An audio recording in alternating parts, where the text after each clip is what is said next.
नमस्कार दोस्तों। आज मैं आप सबके सामने एक कविता लेकर प्रस्तुत हुई हूँ।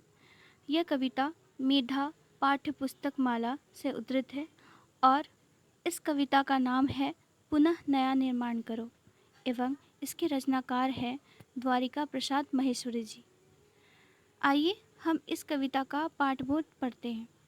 कवि ने इस कविता के माध्यम से नवयुवकों को देश के नव निर्माण के लिए प्रोत्साहित किया है। आइए अब हम कविता पाठ करते हैं। उठो धरा के अमर सपूतों, पुनः नया निर्माण करो। जन जन के जीवन में फिर से नई स्फूर्ति नव प्राण भरो। अर्थात हे भारत माता के अमर पुत्रों, गुलामी की रात बीत गई है और आज़ादी का सवेरा हो चुका है। अब तुम अज्ञान आलस्य की नींद को त्याग कर जाग जाओ और देश के नव निर्माण में लग जाओ। तुम्हें ही देशवासियों के जीवन में फिर से नया उत्साह भरना है, उनमें नए प्राणों का संचार करना है। आगे की पंक्तियाँ इस प्रकार है। नया प्रातः है, नई बात है, नई किरण है, ज्योति नई, नई उमंगे, नई तरंगे, नई आस है, सांस नई।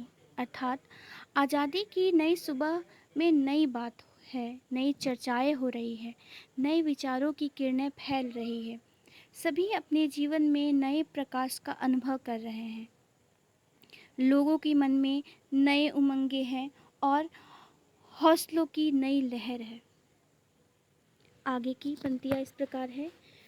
युग युग के मुरझे सुमनों में नई नई मुस्कान भरो। उठो धरा के अमर सपूतों, पुनः नया निर्माण करो। अर्थात कवि यह कह रहे हैं कि आज देशवासी खुलकर सांस ले रहे हैं। देश के सपूतों, तुम्हें युगों युगों से मुरझाए हुए फूलों अर्थात गरीब असहाय व्यक्तियों के भीतर फिर से नई मुस्कान भरना है। आगे की पंक्तियाँ। कली कली खिल रही इधर, वह फूल फूल मुरझाया है।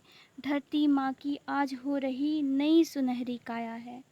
अर्थात कभी हमें यह बताना चाह रहे हैं कि कलियाँ खिल रही हैं और उद्यान के प्रत्येक फूल मुस्कुरा रहे हैं। अर्थात सारे देश में स्वतंत्रता का प्रकाश फैला हुआ है। ऐसा लगता है मानो भारत माता का शरीर आज सुनहरा हो रहा है। अंतिम पंक्तियाँ इस प्रकार है। कली कली खिल रही इधर, वह फूल फूल मुस्काया है। धरती माँ की आज हो रही नई सुनहरी काया है। नूतन मंगलमय ध्वनियों से गूंजित जग उद्यान करो। उठो धरा के अमर सपूतों, पुनः नया निर्माण करो। अर्थात हे देश के सपूतों, तुम्हें ही अपनी नूतन मंगलमय वाणी से इस संसार रूपी उद्यान को फिर से गुंजित करना है। हे अमर सपूतों, उठो और धरा का निर्माण करो। धन्यवाद।